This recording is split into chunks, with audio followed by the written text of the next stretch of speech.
जय हिंद। नमस्कार दोस्तों, आप सभी का स्वागत है हरियाणा स्मार्ट स्टडी में। आज के इस वीडियो में हमारा टॉपिक रहेगा मध्यकालीन इतिहास के दो टॉपिक हम आज कवर करेंगे। एक टॉपिक रहेगा जॉर्ज थॉमस का शासनकाल और दूसरा रहेगा हरियाणा के विद्रोह। ये दो टॉपिक हम इसके अंदर कवर करने वाले हैं।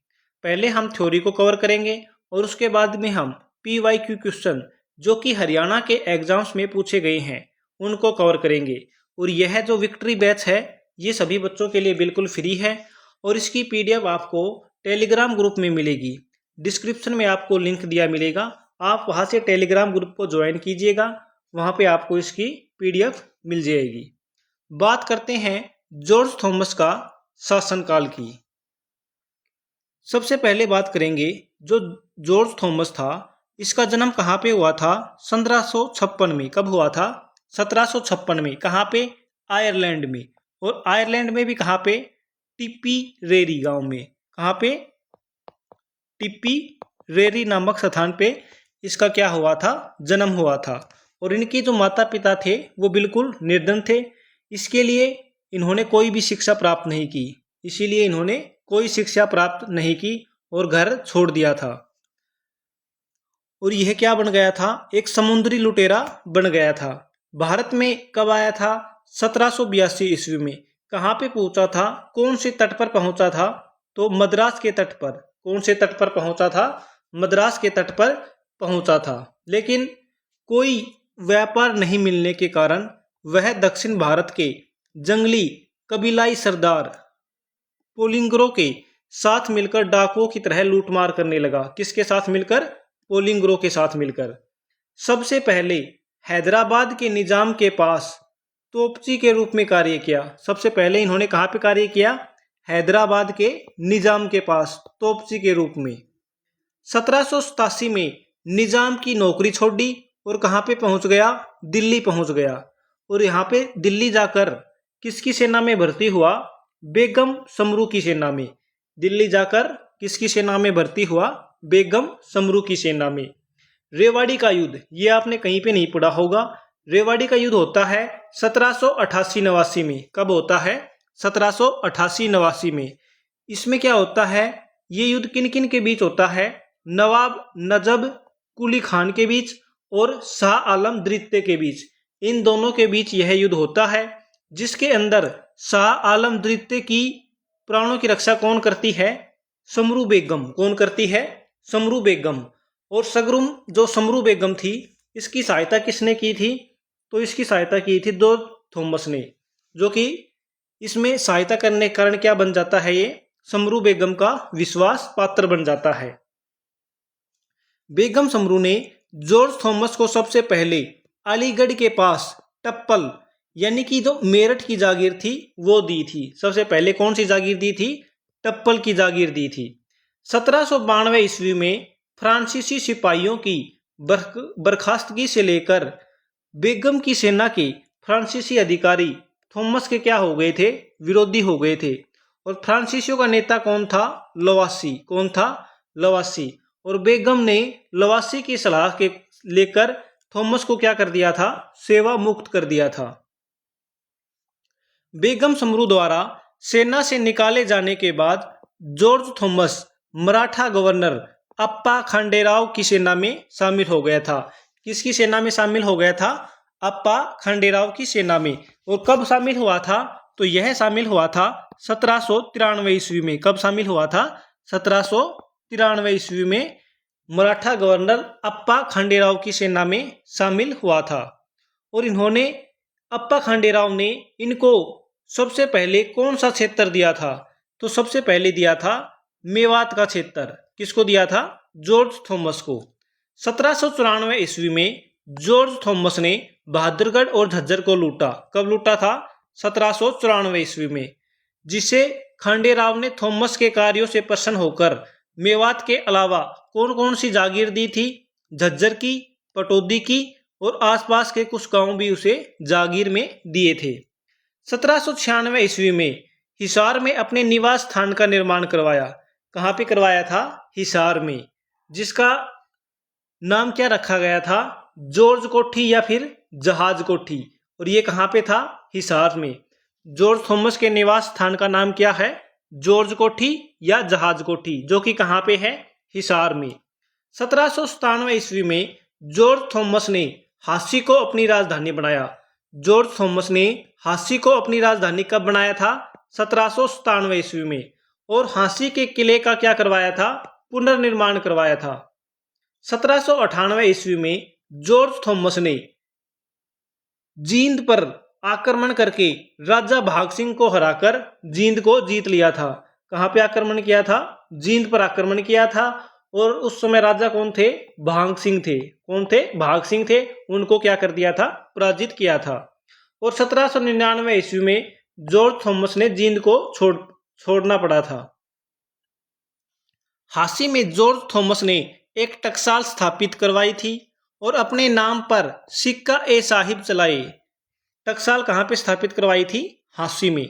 और 1801 ईस्वी में फ्रांसीसी बोगेन के सामने क्या कर दिया था? आत्मसमर्पण किया था। किसने? जॉर्ज थॉमस ने। और इनकी मृत्यु कहाँ पे होती है? बहरामपुर में, पश्चिम बंगाल में। कब होती है? 1802 ईस्वी में। जॉर्ज थॉमस की आत्मकथा किसने लिखी थी? विलियम फ्रैंकलिन ने। किसने लिखी थी? विलियम फ्रैंकलिन ने लिखी थी। जॉर्ज थॉमस ने जॉर्जगढ़ यानी जहाजगढ़ झज्जर नगर को बसाया था। तो जॉर्जगढ़ है वो कहाँ पे है? झज्जर में है। और वर्तमान में नाम क्या है? जहाजगढ़ है। ये कहाँ पे बसाया था? झज्जर में बसाया था। अब बात करते हैं ईस्ट इंडिया कंपनी का हरियाणा पर अधिकार कब होता है? दूसरा जो आंग्ल मराठा युद्ध है वो होता है किन किन के बीच? अंग्रेजों और मराठों के बीच होता है। किन किन के बीच होता है? अंग्रेजों व मराठों के बीच। कब हो? तो जो यह युद्ध होता है इसके लिए एक संधि की जाती है जिसे क्या कहते हैं? सुरजी अंजन गांव की संधि। क्या बोलते हैं? सुरजी अंजन गांव की संधि। कब होती है यह संधि? 30 दिसंबर 1803 को। कब हुई? 30 दिसंबर 1803 को। किस किस के बीच हुई? इसके अंदर होती है मराठा शासक दौलत राव सिंधिया। ये तो मराठा शासक है, कौन है? दौलत राव सिंधिया हैं। और अंग्रेज शासक कौन होते हैं? General lake. इन दोनों के बीच यह संधि होती है। और इस संधि के तहत हरियाणा पर किनका अधिकार हो जाता है? अंग्रेजों का अधिकार हो जाता है। किनका अधिकार हो जाता है? अंग्रेजों का। 1803 में हरियाणा में पहला अकाल पड़ा और इस अकाल को क्या कहते हैं? साठा अकाल। क्या बोलते हैं? साठा अकाल। 1805 में ईस्ट इंडिया कंपनी द्वारा जनरल लेक व जनरल बार्लो की देखरेख में हरियाणा को दो भागों में बांटा जाता है। और दो भाग कौन कौन से रहते हैं? एक रहेगा इनसाइड टेरिटरी, जिसे क्या बोलेंगे? छोटा भाग। इस पर किसका नियंत्रण रहता है? कंपनी का नियंत्रण रहता है, यानी यहाँ पे कंपनी अपना शासन करती है। दूसरा भाग रहेगा आउटसाइड टेरिटरी, यानी कि बड़ा भाग। इस पर शासन कौन करता है? जो अंग्रेजों के विश्वसनीय सामंत और सरदार रहते हैं वो इन पे क्या करते हैं? शासन करते हैं। बात करते हैं इनसाइड टेरिटरी, यानी कि जो छोटा भाग है वो कौन कौन से क्षेत्र में था? तो वो था यमुना नदी के दोनों ओर का 60-60 किलोमीटर तक का क्षेत्र। पालम परगना, पानीपत, समालखा, गन्नौर और सोनीपत और रेवाड़ी परगने का अधिकतर क्षेत्र। ये कौन से भाग में था? तो ये थे छोटा भाग, जो कि इनसाइड टेरिटरी इसके अंतर्गत आते थे। अब बात करते हैं आउटसाइड टेरिटरी, यानी कि बड़ा भाग। और यह किसके पास था? सामंत और सरदारों को दिया गया था यह क्षेत्र। जो होडल क्षेत्र था ये किसके पास था? मुर्तजा खां के पास। पटौदी क्षेत्र फैज तलब खां के पास। पलवल क्षेत्र मोहम्मद अली खां आफरीद के पास। और लोहारू व फिरोजपुर क्षेत्र ये किसके पास था? अहमद बख्श खां के पास। करनाल व गुड़गांव का क्षेत्र ये था बेगम समरू के पास। जो बेगम समरू का महल है वो कहाँ पे है? झाड़सा गांव में। कहाँ पे है? झाड़सा गांव में है। बेगम समरू ने दिल्ली के किस शासक के प्राणों की रक्षा की थी? तो शाह आलम द्वितीय की। ये भी आपको याद रखना है। अगर और पूछूं तो बेगम समरू का महल कहाँ पे है? झाड़सा गांव गुरुग्राम में है। ठीक है, ये आपको याद रखना है। हरियाणा में बेगम समरू का परगना कहाँ पे था? झाड़सा, गुरुग्राम में था।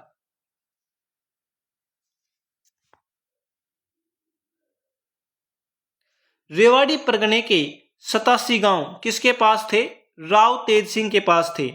रोहतक, महम, हांसी और हिसार, ये क्षेत्र किसके पास था? बंबू खां के पास। किसके पास था? बंबू खां के पास था। और 1809 में एक दूसरी संधि होती है, ये होती है अमृतसर की संधि। ये किन किन के बीच होती है? ये होती है सिखों व अंग्रेजों के बीच। और इसके जो यह संधि होती है, इसके तहत जो उत्तर हरियाणा है उस पर किसका अधिकार हो जाता है? कंपनी का अधिकार। यानी कि आपको दो संधि याद रखनी है। एक तो रखनी है सुरजी अर्जन गांव की संधि, वो कब होती है? तो ये होती है 1803 में। कब हुई थी? 1803 में हुई थी सुरजी अंजन गांव की संधि। इसके तहत तो हरियाणा के जो दक्षिणी भाग था उस पर किसका अधिकार हो जाता है? अंग्रेजों का। लेकिन बात करते हैं 1809 में जो अमृतसर की संधि होती है, इसके तहत हरियाणा के उत्तरी भाग पर अधिकार हो जाता है। यानी कि समस्त हरियाणा पर जो कंपनी थी, अंग्रेजों का अधिकार था, वो कब होता है? 1809-10 में। कब होता है? 1809-10 में। बात करते हैं हरियाणा में कंपनी के खिलाफ हुए विद्रोह। जो अंग्रेजों की कंपनी थी उसके खिलाफ कुछ विद्रोह हुए थे। तो कौन कौन से विद्रोह हुए थे? सबसे पहले बात करेंगे जींद के विद्रोह की, जो कि कब होता है? वर्ष 1814 में। कब होता है यह विद्रोह? 1814 में। इसके नेतृत्वकर्ता कौन होते हैं? प्रताप सिंह। कौन होते हैं? प्रताप सिंह होते हैं। और इसके पिता का नाम क्या था? भाग सिंह। कौन था इसके पिता? भाग सिंह थे। और इनको क्या हो गया था? लकवा मार गया था। और भाग सिंह की पत्नी का नाम क्या था? रानी सोदराही। क्या नाम था? रानी सोदराही। जिसकी हत्या कौन करता है? प्रताप सिंह। कौन करता है? प्रताप सिंह। और प्रताप सिंह को कौन गिरफ्तार करता है? महाराजा रणजीत सिंह।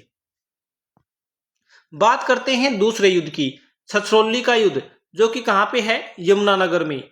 छछरौली का विद्रोह यह कब होता है? 1818 ईस्वी में। इसके नेतृत्वकर्ता कौन थे? जोधा सिंह। कौन थे? जोधा सिंह थे। रानिया का विद्रोह यह कब होता है? 1818 में। और इसके नेतृत्वकर्ता कौन थे? जाबित खां। कौन थे? जाबित खां थे। किसानों का विद्रोह, ये विद्रोह कहां कहां पे हुआ था? गुड़गांव में, रोहतक में और हिसार में।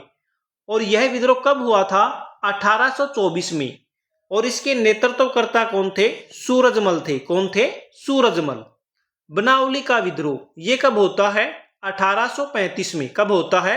1835 में। और इसके नेतृत्वकर्ता कौन थे? गुलाब सिंह। कौन थे? गुलाब सिंह थे। कैथल का विद्रोह, कैथल का विद्रोह कब होता है? 1843 में। कब होता है? 1843 में। और इसके नेतृत्वकर्ता कौन थे? गुलाब सिंह और साहिब कौर। कौन थे? गुलाब सिंह और साहिब कौर। और इस विद्रोह का कारण क्या था? कैथल के राजा उदय सिंह की निसंतान मृत्यु। यानी कि जो राजा उदय सिंह थे उनके कोई संतान नहीं थी। लाडवा यानी कि कुरुक्षेत्र का विद्रोह ये कब होता है? 1845 में। कब होता है? 1845 में। इसके नेतृत्वकर्ता कौन थे? अजीत सिंह। कौन थे? अजीत सिंह। अजीत सिंह को गिरफ्तार करके सहारनपुर यूपी की जेल में भेजा गया था।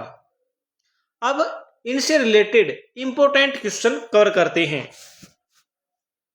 आयरिश सैनिक जिसने 18वीं सदी के अंतिम दशक में हरियाणा में स्वयं का राज्य स्थापित किया, ये क्वेश्चन पूछा गया है एचटेट में।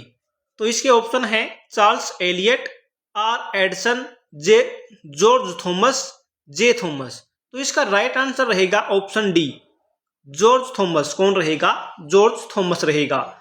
मार्च 1799 ईस्वी में नारनौद का युद्ध हांसी के शासक जॉर्ज थॉमस और के बीच हुआ था। ये सीईटी के एग्जाम में पूछा गया है। मराठा, मुगल, सिख और सुल्तान। तो यह युद्ध किस किस के बीच हुआ था? जॉर्ज थॉमस और सिखों के बीच हुआ था। किसके बीच हुआ था? सिखों के बीच हुआ था। निम्नलिखित में से किसे हरियाणा में जहाजी साहिब के नाम से जाना जाता है? HSSC MPHW के एग्जाम्स में पूछा गया है। तो इसका राइट आंसर रहेगा जॉर्ज थॉमस को। किसको जाना जाता है? जॉर्ज थॉमस को। 1802 ईस्वी में जॉर्ज थॉमस की मृत्यु किस स्थान पर हुई थी? तो इसका राइट आंसर रहेगा ऑप्शन बी, बहरामपुर में। कहां पे हुई थी? बहरामपुर में इसकी हत्या हुई थी, मृत्यु हुई थी निमोनिया के कारण। जॉर्ज थॉमस ने 1794 ईस्वी में हरियाणा के किस क्षेत्र को लूटा था? तो इसका राइट आंसर रहेगा ऑप्शन डी, बहादुरगढ़ व झज्जर को। नेक्स्ट क्वेश्चन रहेगा, जॉर्ज थॉमस ने झांसी के दुर्ग को अपनी राजधानी कब बनाया था? तो इसका राइट आंसर रहेगा ऑप्शन बी, 1797 ईस्वी में। नेक्स्ट क्वेश्चन रहेगा, जॉर्ज थॉमस ने राज्य के किस क्षेत्र में अपनी एक टकसाल भी स्थापित की तथा सिक्का ए साहिब के नाम से सिक्का भी चलाया था? तो इसका राइट आंसर रहेगा ऑप्शन सी, झांसी में। कहां पे? झांसी में।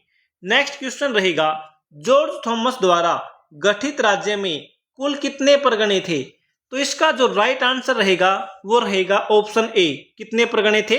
14 परगने थे।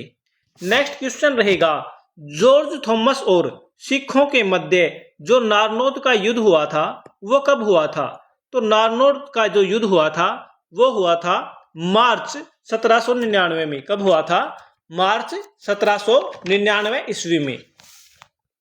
नेक्स्ट क्वेश्चन रहेगा, हरियाणा में 1845 के लाडवा विद्रोह का नेतृत्व किसने किया था?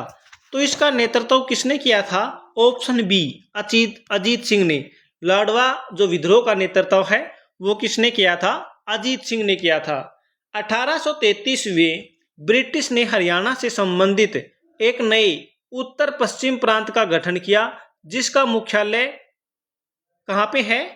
ऑप्शन डी, आगरा में। कहां पे है? आगरा में है। सन 1849 में सिखों की हार के बाद वर्तमान हरियाणा को किसके द्वारा हड़प लिया गया था? तो इसका जो राइट आंसर रहेगा वो रहेगा ऑप्शन डी, अंग्रेजों के द्वारा। 1849 में सिखों की हार के बाद वर्तमान हरियाणा को किसके द्वारा हड़प लिया गया था? अंग्रेजों के द्वारा। नेक्स्ट क्वेश्चन रहेगा, ब्रिटिश औपनिवेशिक काल के दौरान हरियाणा को किस प्रांत के हिस्से के रूप में प्रशासित किया गया था? तो इसके जो ऑप्शन आपको दिए गए हैं और इसका राइट आंसर रहेगा ऑप्शन ए, पंजाब। किस विद्रोह को दबाने के लिए अंग्रेजों ने शहर के चारों ओर 7 चौकियां स्थापित की थी? तो इसका राइट आंसर रहेगा ऑप्शन बी, कैथल का विद्रोह दबाने के लिए। छछरौली किस रियासत की राजधानी थी? जो छछरौली थी वो किस रियासत की राजधानी थी? ऑप्शन ए, कलसिया रियासत की। कौन सी रियासत की? कलसिया रियासत की। और छछरौली कहां पे पड़ता है? यमुनानगर में। कहां पे है? यमुनानगर में है। रानिया रियासत की स्थापना किसके द्वारा की गई थी? तो इसका राइट आंसर रहेगा ऑप्शन ए, हयात खां भट्टी के द्वारा। जो रानिया रियासत है इसकी स्थापना की गई थी हयात खां भट्टी के द्वारा। हरियाणा में किसानों का विद्रोह कब हुआ था? तो हरियाणा में किसानों का विद्रोह हुआ था ऑप्शन सी, 1824 में। कब हुआ था? 1824 में हुआ था। हरियाणा में किसानों का विद्रोह किस स्थान पर हुआ था? तो ऑप्शन डी, हिसार, रोहतक, गुड़गांव, उपयुक्त सभी पर किसानों का विद्रोह हुआ था। 1824 में हुए किसान विद्रोह में किसानों का नेतृत्व किसके द्वारा किया गया? तो इसका राइट आंसर रहेगा सूरजमल के द्वारा। किसके द्वारा किया गया था? सूरजमल के द्वारा किया गया था। कैथल विद्रोह का नेतृत्व किसने नहीं किया? क्या पूछा है इसमें? कैथल विद्रोह का नेतृत्व किसने नहीं किया? तो ये नहीं किया बीबी कौर ने। किसने नहीं किया? बीबी कौर ने नहीं किया। इन तीनों ने किया था। साहिब कौर ने भी किया था, सूरज कौर ने भी और गुलाब सिंह ने भी।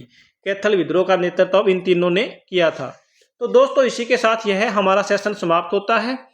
और जो हरियाणा के विद्रोह थे ये हम ट्रिक के माध्यम से आपको कराएंगे। आपको यह वीडियो कैसी लगी आप हमें कमेंट करके जरूर बताइएगा। और पीडीएफ को प्राप्त करने के लिए टेलीग्राम ग्रुप को ज्वाइन कीजिएगा। डिस्क्रिप्शन में आपको लिंक दिया मिलेगा। धन्यवाद दोस्तों।